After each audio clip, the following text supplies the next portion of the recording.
제 성경은 188쪽에 사도행전이 2장이 있네요.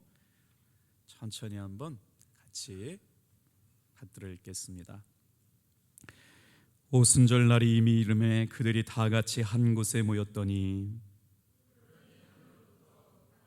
한바람 소리가 있어 그들이 앉은 온 집에 가득하며 마치 불의 혀처럼 갈라지는 것들이 그들에게 보여 각 사람 위에 하나씩 임하여 있더니 그들이 다 성령의 충만함을 받고 성령이 말하게 하심을 따라 다른 언어들로 말하기를 시작하니라.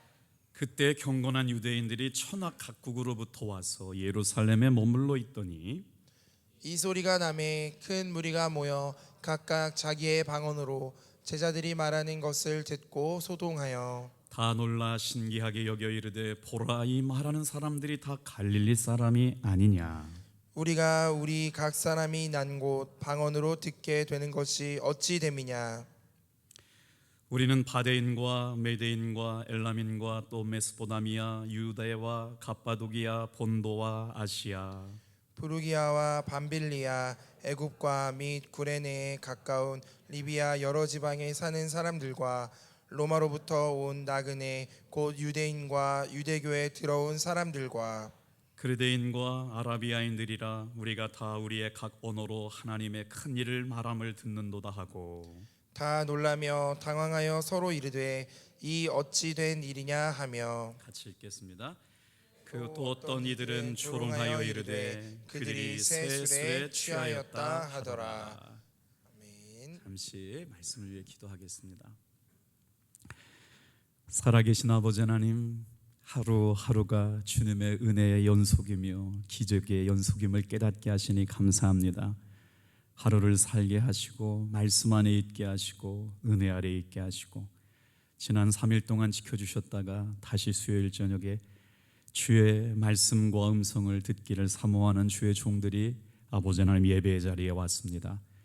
영상으로 예배하는 사랑하는 귀한 종들에게도 주님이 주시는 위로의 말씀, 생명의 말씀, 힘이 되는 말씀을 듣고 다시 한번 우리가 일어서게 도와 주시옵소서.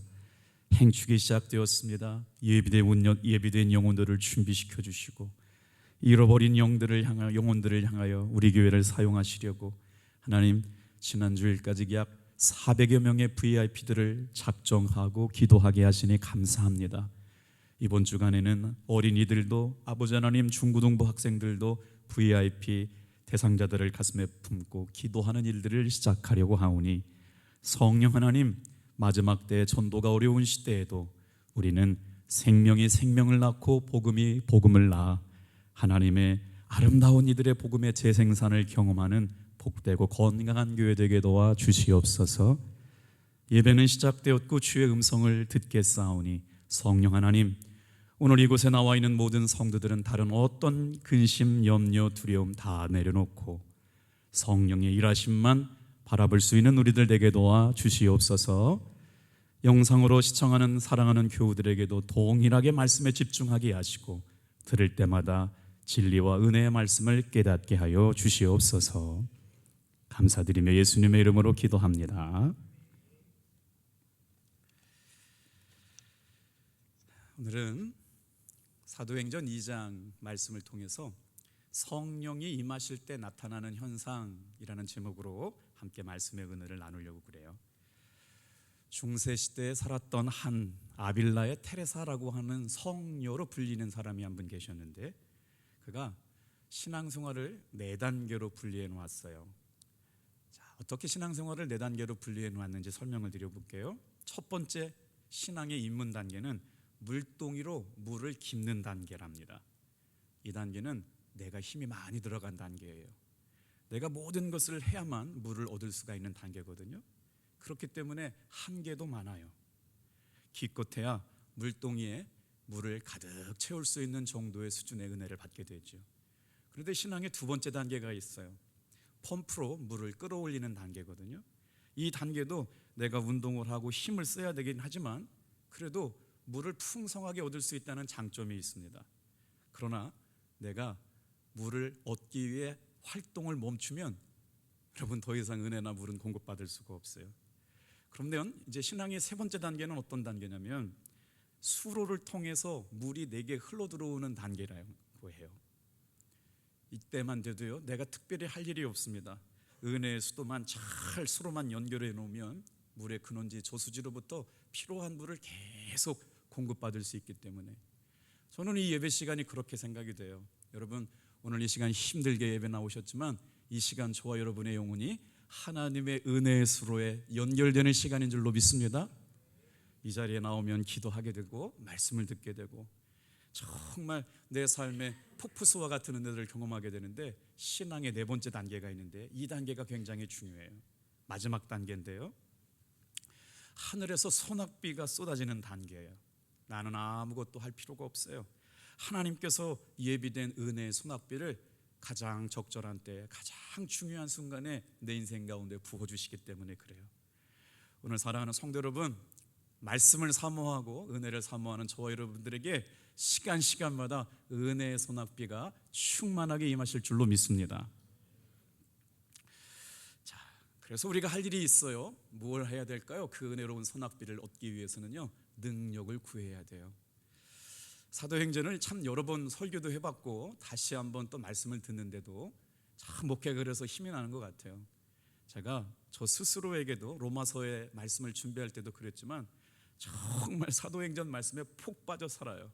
아침에는 10장씩 사도행전을 읽고 있고, 그리고 나서 일주일 내내 이 말씀을 통해서 오늘 이 저녁에 참여한 성도들에게 공급해 주실 은혜가 무언가를 묵상하고 살았거든요. 그러다 보니까 제가 스스로 참 은혜가 되고 힘이 나요. 동일하게 이 시간에 참여한 모든 성도들에게도 이런 은혜 주실 줄로 믿습니다. 자, 말씀으로 한번 들어가 볼게요.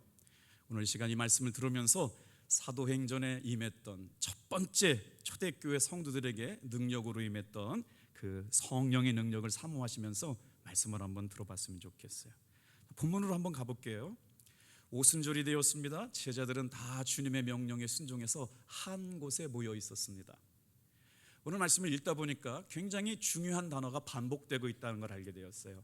함께라고 하는 단어가 계속 반복되고 있고, 성령은 어떻게 임했느냐? 각 사람에게 임했다라고 말씀하고 있어요. 야, 그렇구나. 한 곳에 모여 있는 게 이렇게 중요한 일이구나. 함께 모여 있는 게 이렇게 중요한 일이구나.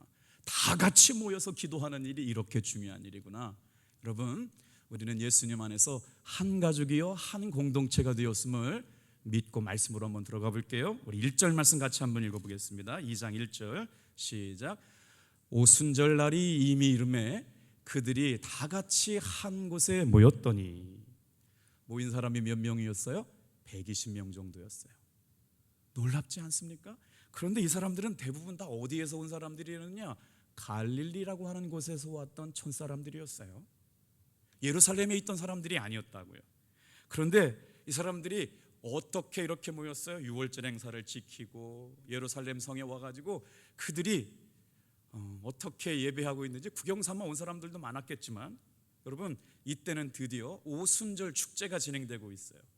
그런데 예루살렘에서 그 오순절 축제를 즐겨도 누가 뭐라고 할 사람이 하나도 없었습니다. 유대인들은 다 그렇게 하고 있었기 때문에요. 그런데 120명이나 되는 예수님의 진짜 제자들은 예수님의 말씀하신 대로 성령이 임하실 때까지 마가 요한의 다락방에 모여서, 마가 요한의 어머니는 마리아였거든요. 그 당시에 마가 요한의 어머니 마리아의 집이 굉장히 컸다고 그래요.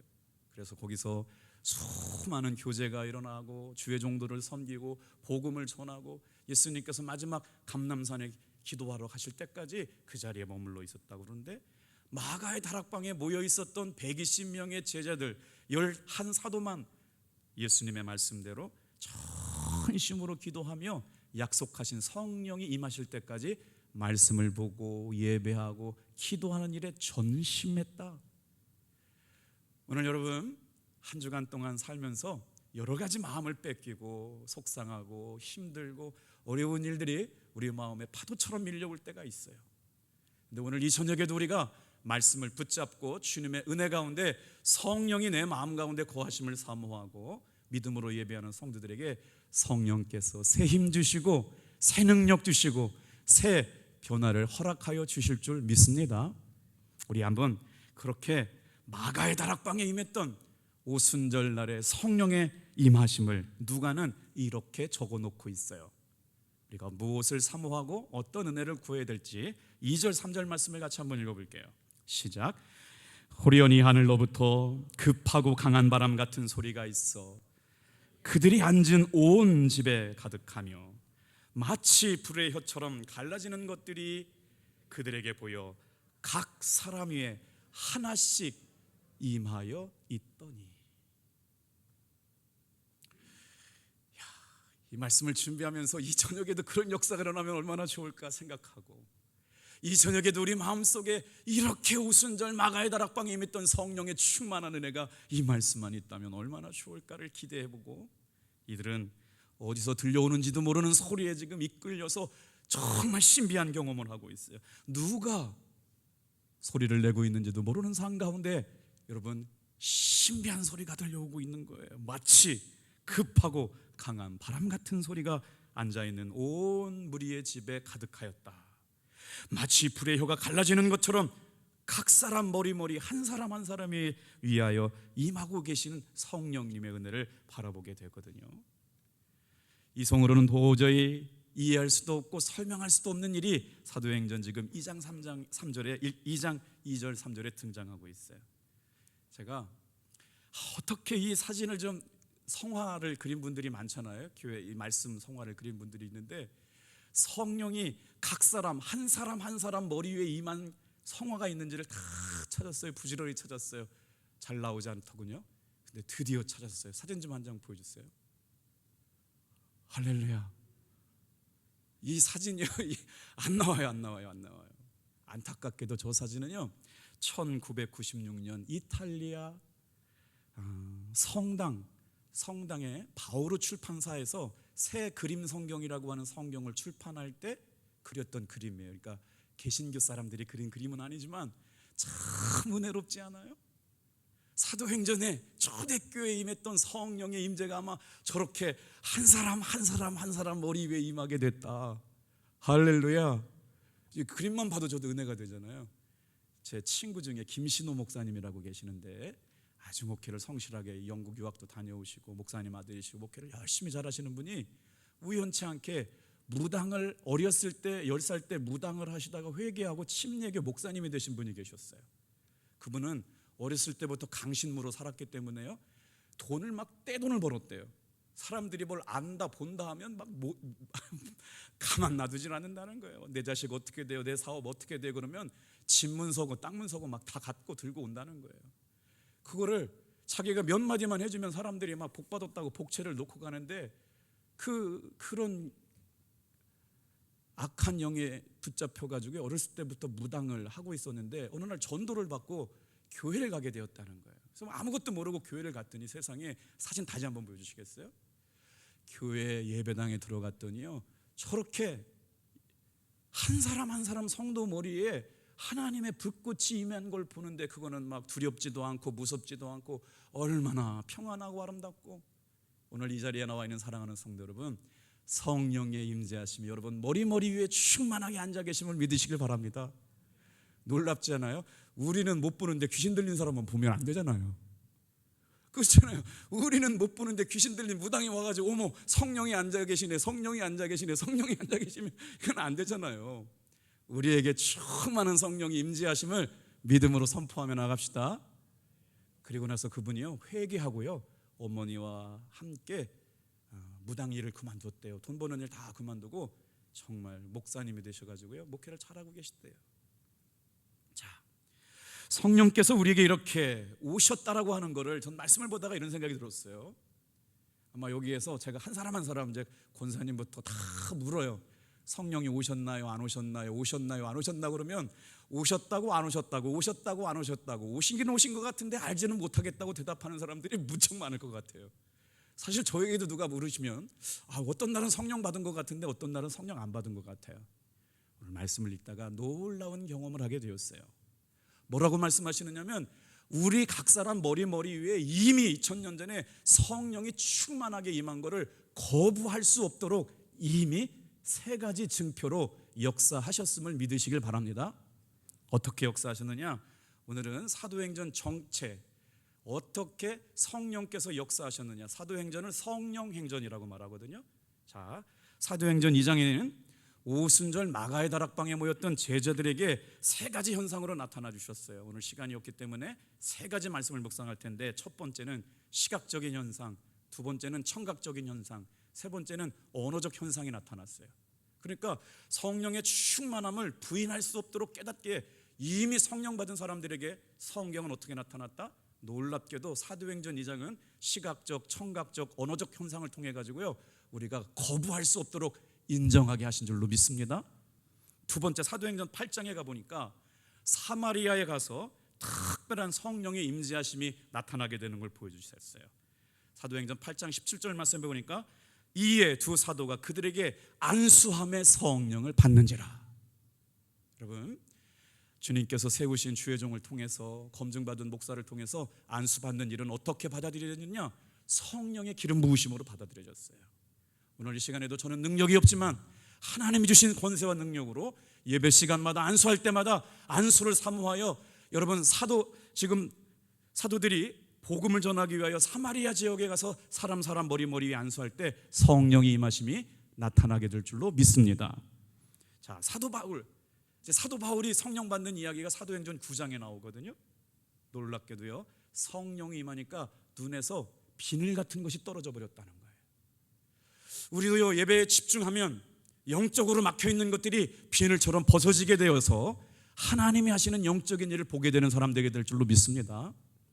그래서 오늘도 이 말씀을 사모하면서 능력을 구하는 거죠. 자, 9장에 보니까 예수를 핍박했던 사울이 예수를 증거하는 바울로 변하는 본문의 말씀, 9장 17절 18절 말씀, 성령의 나타나심과 임재를 같이 한번 읽어볼게요. 시작.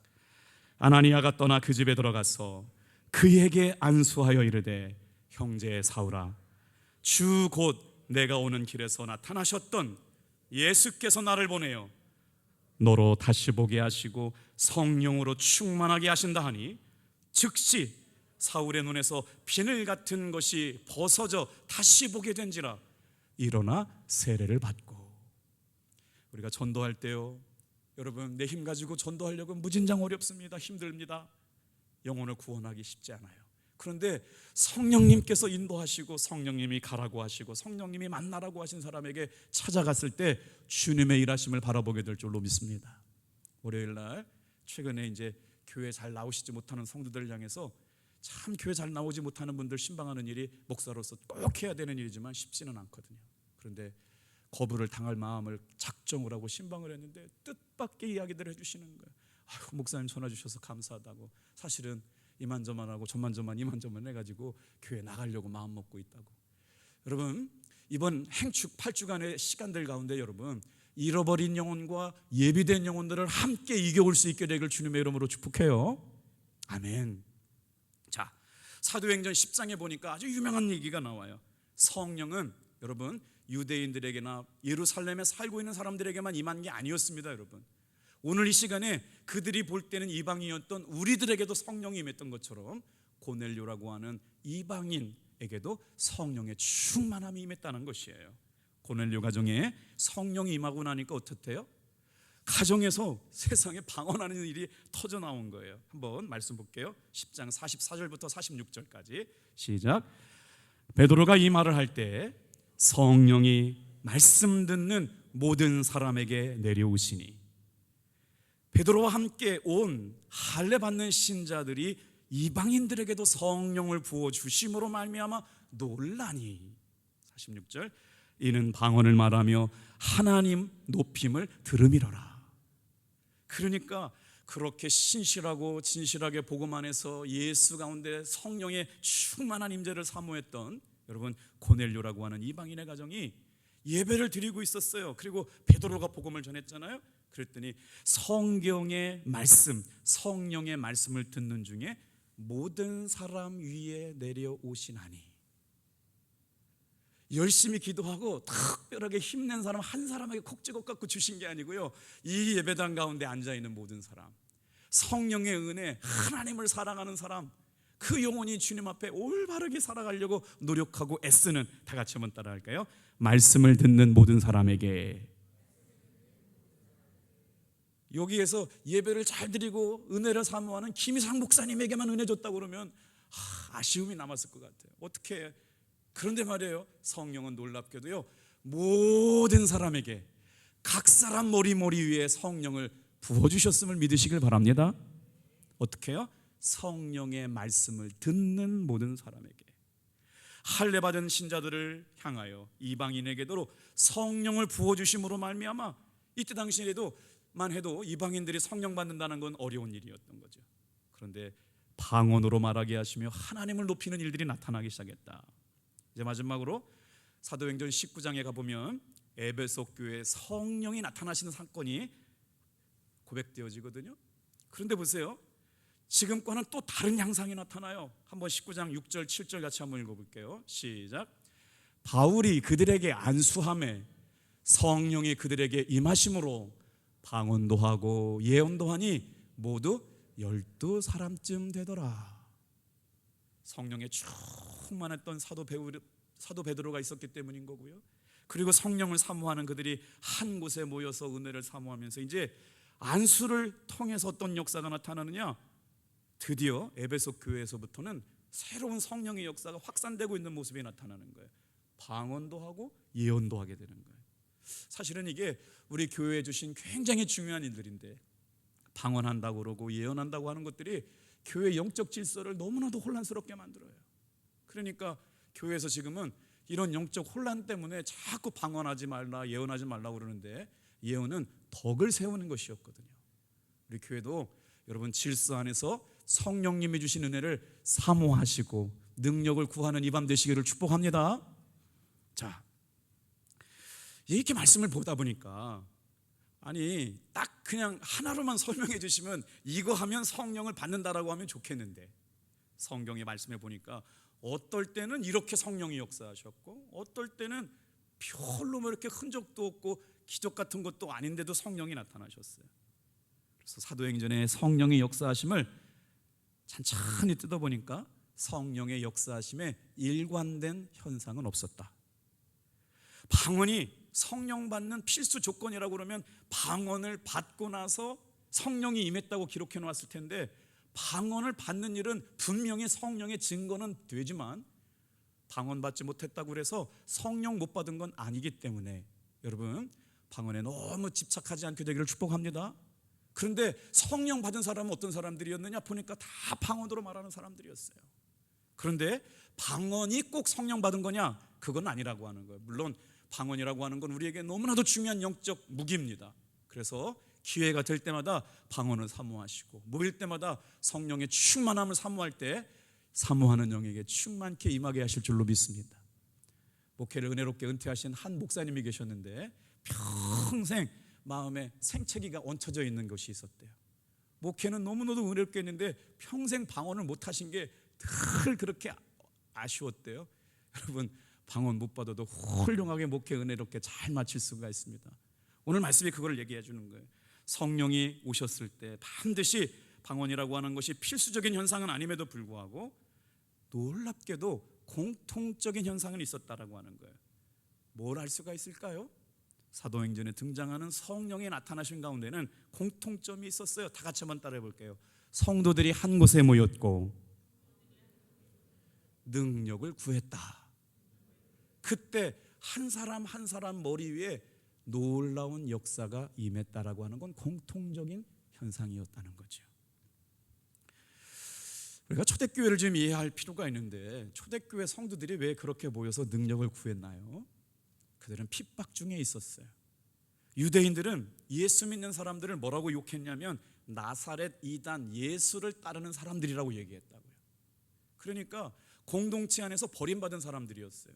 그래서 그들은 유대인 커뮤니티에 들어가지 못해가지고요 300년 동안 카타콤이라고 하는 지하 무덤을 만들어 놓고 거기서 익두스 알잖아요. 예수님 물고기 모양을 만들어가지고 예수 믿는 사람들 표식을 만들어서 숨어 지내야 되는데 말이 300년이지 그게 가능이나 하겠어요. 기독교 신앙이 이렇게 놀랍고 위대합니다. 3일만 얘기한 얘기도 누가 얘기 안 하면 잊어버리잖아요. 3일이 아니고요 30년이 아니고요 300년 동안 이들은 신앙을 지키기 위해서 정말 자신의 삶에 온전하게 주님 앞에 드린 줄로 믿습니다. 자, 핍박 속에서도 넉넉히 이겨나갈 능력을 얻었어요. 어떻게 해요? 한자리에 모였고 성령을 사모했기 때문에. 그것은 하나님의 약속이셨어요. 누가복음 24장 49절 말씀 같이 한번 읽어볼게요. 시작. 볼지어다 내가 내 아버지께서 약속하신 것을 너희에게 보내리니 너희는 위로부터 능력으로 입혀질 때까지 이 세상에 머물러 이 성에 머물러 있어라. 성령의 충만함이 입혀질 때까지 예루살렘 성을 떠나지 말고 모여 있어라 기도했던 것이죠. 이 약속은 저와 여러분에게도 오늘 주시는 말씀인 줄로 믿습니다. 하늘로부터 입혀지는 능력을 주시겠다고 약속하셨어요. 교회를 주님의 핏값을 주고 세우시고 은혜를 사모하는 성도들 한 사람 한 사람마다 모일 때마다 이 은혜 붙잡고 신앙생활할 수 있기를 축복합니다. 성령 사건이 왜 그렇게 중요한가 여러분 설명드려 볼게요. 기독교 선교 역사 가운데 기독교의 가장 중요한 사건이 바로 성령 임재 사건이었어요. 성령 강림으로 말미암아 교회는 시작되었고 복음을 전하는 사역과 예수를 믿고 회개하는 역사가 시작되었을 뿐만 아니라 선교가 주의 나라와 주의 복음이 확장되는 역사가 일어났기 때문에 성령 강림은 너무나도 중요하다고 하는 것이죠. 이제 오늘 1절부터 13절에 사도행전 초반에 성령에 나타나셨던 세 가지 현상, 세 가지 말씀을 묵상하고 이제 말씀 마치려고 그래요. 다 같이 한번 따라해 보겠어요. 청각적인 현상이었습니다. 자, 한번 2절 말씀을 같이 한번 읽어볼게요. 자, 시작. 호련히 하늘로부터 급하고 강한 바람 같은 소리가 있어 그들이 앉은 온 집에 가득하며. 자, 놀라운 일이 아닐 수가 없었어요. 호렙산 중에 모세에게 등장했을 때도요, 여러분 음성이 들려왔어요. 모세에게 어떤 음성이 들려왔느냐? 이런 음성이 들려왔어요. 우리 한번 구약의 신명기 4장 11절 11절 말씀, 성령이 모세에게 임했을 때 어떻게 불이 임했는지 한번 볼게요. 구약 성경에서. 자, 시작.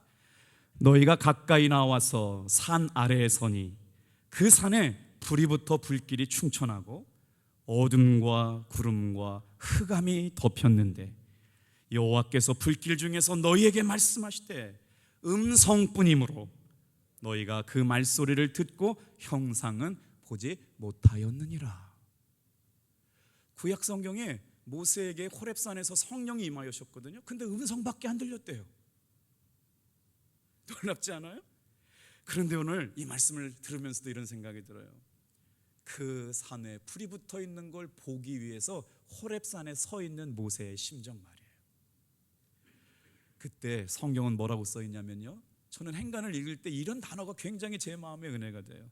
어둠과 구름과 흑암이 덮여 있었는데. 살다 보니까요 힘들어요, 억울해요, 지쳤어요, 위로가 필요해요. 그래 마음이 지금 어땠어요?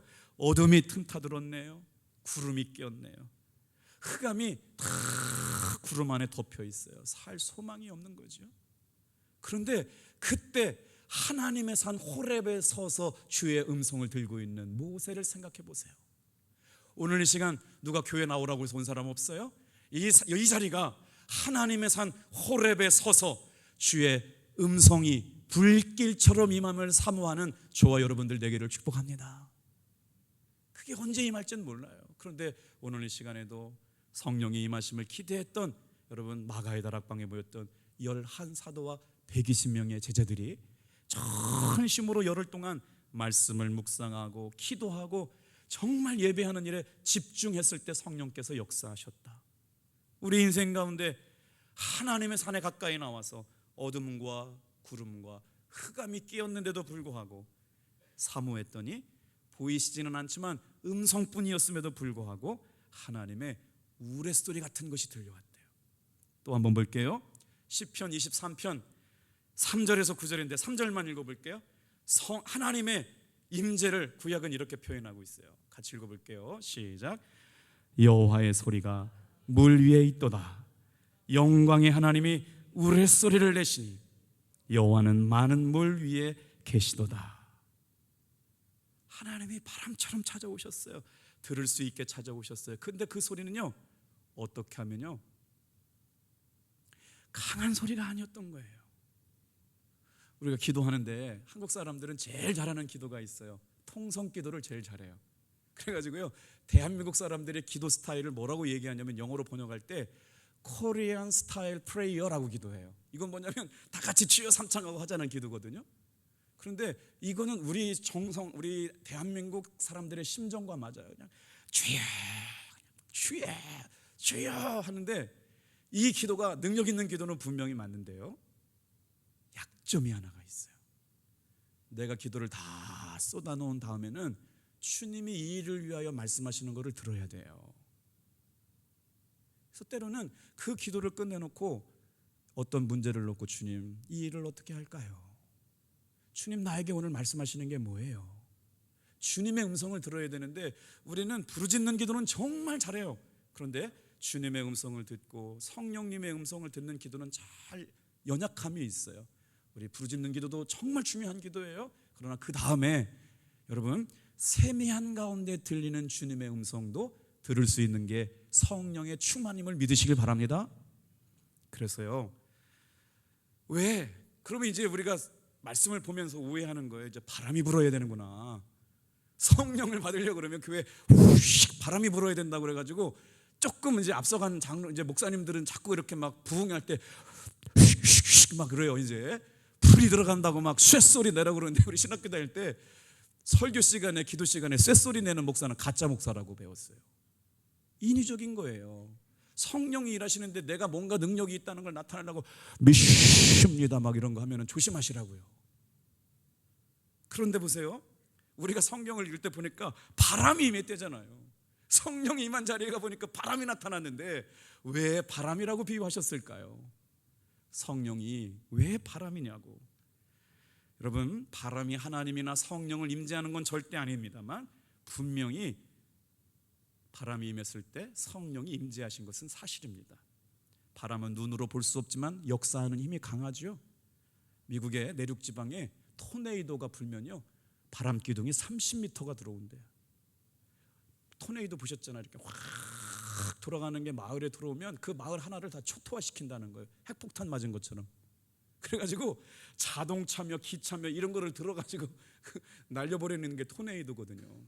바람의 위력이 대단해요. 그래서 이상한 나라의 앨리스라고 하는 동화 작품이 그런 걸 보고 나온 거잖아요. 오늘 사랑하는 성도 여러분, 바람은 눈으로 볼 수 없지만 역사하는 힘이 강력해요. 성령님은 우리가 눈으로 볼 수 없지만 성령의 역사하심은 강력한 줄로 믿습니다. 성령이 어디서 불어오는지 알 수가 없어요. 그러나 바람이 지나고 나서 흔들리고 있는 나뭇가지를 보고 나면 바람이 지나간 걸 알고 있죠. 오늘도 이 저녁에 나와서 말씀을 듣고 하나님의 성령의 충만함을 사모하는 사람들에게 성령의 은혜가 있음을 믿고 사모하고 기도할 수 있게 되길 바랍니다. 그래서 성령을 받아 생활하는 성도의 신앙의 변화를 통해서 우리가 성령 받았는지 못 받았는지를 알게 되는 것이죠. 사실은 성령 받은 현상보다 더 중요한 것은 성령 받은 사람의 삶의 모습인 거예요.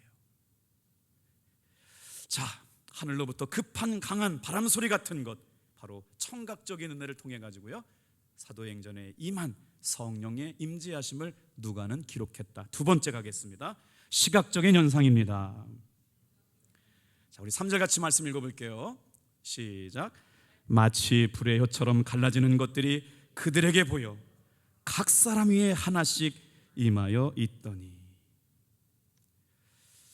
마치 불에 갈라지는 현상과 같이 120명의 각 사람 위에 하나씩 임하였다. 제가 이 말씀이 너무 신기해가지고 새벽에 읽다가 써놨어요. 다 같이 한 곳에 모였다. 온 집에 가득했다. 3절 각 사람 위에 임했다. 4절에 위로가 되는 말씀이 있어요. 다 성령을 받았다. 말씀을 잘 따라와 보세요. 그리고 나서 성령을 받은 사람들은 성령의 인도하심을 따라가기 시작했다. 우리 교회가 따라가야 될 게 뭐냐? 목사의 계획대로, 목사의 고집대로 따라가는 게 아니라 목사도 성령의 인도하심을 따라가고, 교회 안에 있는 리더십을 가진 모든 성도들이 성령의 감동 주심을 따라가기를 시작했다. 이게 복음인 줄로 믿습니다. 그랬더니요, 뭐예요? 7절에 보니까 다 같이 놀랐대요. 다라고 하는 단어가 얼마나 자세증명해서 7절에 다가 2번이나 나와요. 11절에 다 우리의 각 언어로 하나님의 큰 일을 말함을 듣는다 하고 12절에 다 놀라며, 그리고 나서 뭐라고 그래요? 이들이 세술에 취했다 했다고요. 중요한 것은 왜 이렇게 성령께서 나타나셨는가? 왜 초대교회에 마가의 다락방에 120명의 제자들에게 11사도에게 성령이 나타나셨는가? 성령은 일시적인 감정이 아닙니다. 성령은 어느 날 막 뜨겁게 불받았다가 냄비처럼 쉽게 식어져 버리는 게 아니라고 하는 거예요. 왜요? 성령의 역사하심은 항상 성령 받은 사람들의 내면을 보여주기 때문에 언제나 어디서나 신실한 가운데 성령님의 내주하심을 경험하고 살아가게 되기를 축복합니다. 자, 그래서 오직 이 말씀을 해석하는 성경학자들은 이렇게 해석을 해요. 예를 들어서 사도 베드로가 막 엄청난 성령의 역사하심을 별로 기록해 놓지 않았어요. 왜 기록해 놓았을까요? 예수님의 십자가에 집중하게 하려고요. 다른 사도들도 엄청난 성령의 나타나심을 많이 써놨지만 자기 능력이라고 고백하지 않았어요. 그리고 나서 뭐 했냐면 너희가 죽인 예수 그리스도를 통하여 일하시는 사건에 집중할 수 있게. 우리가 한 주간 동안 23주 동안 예수님의 십자가의 복음을 묵상했잖아요. 정말 하나님께서 오늘도 우리에게 사도행전에 임했던 그 성령의 충만함을 우리 교회 모든 성도에게 한 사람 한 사람에게 깊이 임하게 하실 줄로 믿습니다. 마지막으로 한 번 더 읽어볼게요. 언어적인 현상입니다. 한번 따라해 볼까요? 청각적인 현상, 시각적인 현상, 그리고 나서 사도행전에 임했던 성령의 나타나심의 세 번째 현상이 바로 뭐냐? 언어적인 현상이 나타났다고요. 자, 우선 4절부터 한번 읽어볼게요. 자, 시작. 그들이 다 성령의 충만함을 받고 성령의 말하게 하심을 따라 다른 방언으로 말하기를 시작하니라. 우리 8절도 한번 읽어볼게요. 우리 각 사람이 난 곳 방언으로 듣게 되는 것이 어찌 됨이냐. 아마 저보다 더 먼저 신앙생활 하셨던 분들은 다 경험하셨게 되었을 거예요. 제가 다녔던 우건감리교회도요, 금요일날 금요철회가 있었어요. 그런데는 제가 생각해도요, 저희 우건교회도 굉장히 뜨거웠던 교회예요. 그러면 이제 그때 당시만 해도 북을 치는 분이 있었어요. 북 둥둥둥둥둥둥. 6.25 때 얘기하는 거 아닌데, 제가 실제로 어렸을 때 다녔던 교회는요 북을 쳤어요. 그래서 성령과 북이 무슨 상관이 있는지 모르겠지만 아무튼 그때 북을 쳤다고요. 그리고 나면요 우리 할머니부터 시작해가지고 방언이 들려지기 시작하는데 정말 이건 거짓 하나도 없이 어떤 분은 스키 해가지고 러시아 방언을 하고요. 어떤 분은 이상하게 따따따따따 하면서 막 중국 방언을 하고요. 어떤 분은요 영어를 배워본 적도 없는 분이 영어 방언을 하세요.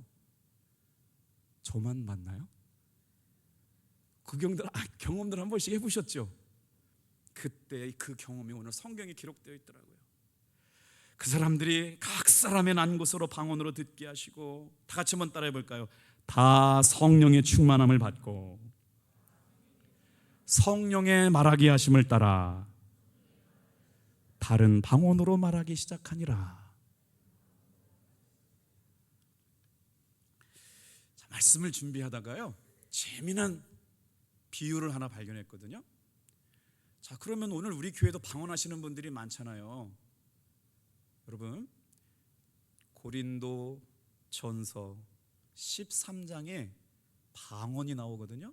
그래서 사람이 하게 하는 방언과 성령께서 하게 하시는 방언이 다르다는 게 오늘 사도행전의 결론이거든요. 그래서 사람이 하게 하는 방언은, 하나님이 하시는 방언은 어디에다가 통역을 세워야 할까요? 생각 잘 안 해보셨죠? 사도행전을 묵상하다 보니까 고린도전서 13장에 보면요 천사의 방언이 등장해요. 그러니까 뭐야고요? 성경을 볼게요. 고린도전서 13장 1절 말씀 한번 읽어볼게요. 자, 시작. 내가 사람의 방언과 천사의 말을 할지라도 사랑이 없으면 소리나는 구리와 울리는 꽹과리가 되고. 그러니까 방언에는 두 종류의 방언이 있어요. 사람의 방언이 있고 성령께서 하게 하시는 방언이 있다. 그런데 고린도전서 13장의 사람의 방언에는요, 통변하는 사람이 있어야 영적 질서를 무너뜨리지 않았어요. 그런데 사도행전 2장에 등장하는 방언은요, 통역자가 없어요. 왜 그랬을까요? 통역할 필요가 없었어요. 다 알아들었기 때문에. 놀랍지 않습니까? 성령께서 말하게 하시는 사람들, 각 사람들이 태어난 경험해보지 못한 신비한 몇 나라예요? 16개의 나라의 언어로 방언을 말하기 시작했는데 모두가 다 알아들었어요. 성령께서 여러분 하게 하시는 방언은요, 통변할 필요가 없어요. 다 알아듣게 하셨어요. 그러나 사람의 방언은 영적 질서를 위해 통변할 필요가 있다고 말해요. 그렇기 때문에 순수한 상태에서 성령의 방언을 통역하지 않으면 어떻게 해요? 왜곡이 되는 거예요. 인본주의가 들어가는 거예요. 그러니까 영적 은혜가 자꾸 변질되는 거예요. 정선에 있을 때 목사님들도 이제 목회를 오래 하신 분도 있고 목회를 처음 하신 분들이 있잖아요. 부흥회를 잘 하시는 분이 있어요. 이렇게 소문난 분이 있어요. 그분이 오면 집회할 때 막 100명, 200명 모여요. 분별을 못해. 그런데 어떤 목사님이 정말 희한한 목사님을 만났어요. 봉투를 딱 들고 IQ 150 뭐 이러는 거예요. 기도해주면 IQ가 막 좋아진다는. 그리고 막 예언을 막 해요. 사람들이 얼마나 많이 모였는지 몰라요. 전 너무너무 어색하고 불편했어요. 왜 저렇게 성령의 나타나심을 자의적이고 인위적으로 풀어서 말씀하실까? 근데 사람들은 너무나도 막 헌금도 많이 하고 모이는 일도 많았어요. 죄송해요. 항상 그런 건 아니지만요, 그 목사님이 얼마 못 가서 자리에 누워서 일어나지 못하셨다는 얘기를 들었어요. 성령은 여러분 자의로 내 임의로 풀 수 있는 게 아니에요. 그렇기 때문에 말씀과 기도를 통해서 영적 순결함을 유지하는 귀한 성도들 되시길 주님의 이름으로 축복합니다. 자, 천사의 말은 통역이, 사람의 말은 통역이 필요했어요. 그러나 오순절 방언은 통역이 필요 없이 놀랍게 모든 사람이 알 수 있었다. 이 사건이 우리에게 주는 영적 교훈이 있어요. 다 같이 한번 따라하겠습니다. 바벨론 사건으로 인하여 막혀있던 하나님의 언어가 오순절 마가의 다락방을 통하여 열방과 세계로 나갈 수 있도록 풀려졌다. 이게 사도행전 2장에 나타난 성령의 언어적인 현상을 통하여 주시는 은혜입니다.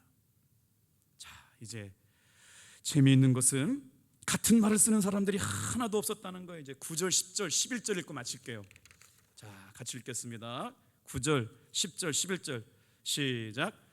우리는 바데인과 메데인과 엘람인과 또 메소포타미아, 유다와 갑바도기아, 본도와 아시아, 두리기아와 밤빌리아, 애굽과 및 구레네 가까운 리비아 여러 지방에 사는 사람들과 로마로부터 온 나그네 곧 유대인과 유대교에 들어온 사람들과 그레데인과 아라비아인들이라 우리가 다 우리의 각 언어로 하나님의 큰 일을 말함을 듣는도다. 성령이 임하고 나서 어떤 역사가 일어났을까요? 그들은 예수님 안에서 다 한 가족이 되었습니다. 오늘 우리가 예수님의 핏값을 주고 세우신 탑동교회 안에서 예수 믿게 되었다는 것, 여러분 꼭 기억하셔야 돼요.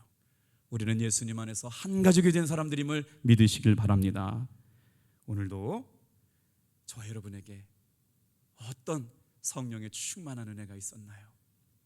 말씀을 마치면서 저는 고등학교, 중학교 3학년, 고등학교 1학년 때 성령을 체험했어요. 그 시절만 해도요, 중고등학교 학생들은 MIF라고 그래서요, 여름 수련회가 지방별로 있었거든요. 강경지방연합산상송회가 매년 여름방학 때마다 영암산 기도원에 있었어요. 그때는 자연적으로 다 가가지고 소나무 뿌리를 뽑아야만 방언 받는다고, 그게 성령 받는다고 얼마나 열심히 기도했는지 몰라요. 그런데요, 어디가 우선순위인지는 모르지만 그때 저랑 함께 소나무 뿌리 뽑았던 MIF에 참여했던 친구들이 5명이 목사가 된 줄 믿습니다. 뭐라고 표현할 수가 없겠어요. 소나무 뿌리 뽑은 게 성령 받은 건 아니지만 그렇게 모여가지고 밤새 은혜 받겠다고 기도했던 친구들이, 제 친구들이 목사가 5명이나 돼요. 할렐루야. 왜 이렇게 아멘 소리가? 오늘 이 저녁에 정말 다른 것 생각하지 말고 성령의 충만한 임재 가운데 여러분 누구에게만 주는 게 아니에요. 모두 주시고 모인 모두에게 주시고 각 사람 머리에 주시는 은혜를 충만하게 사모하시는 귀한 성도님들 되시길 축복합니다. 기도하겠습니다.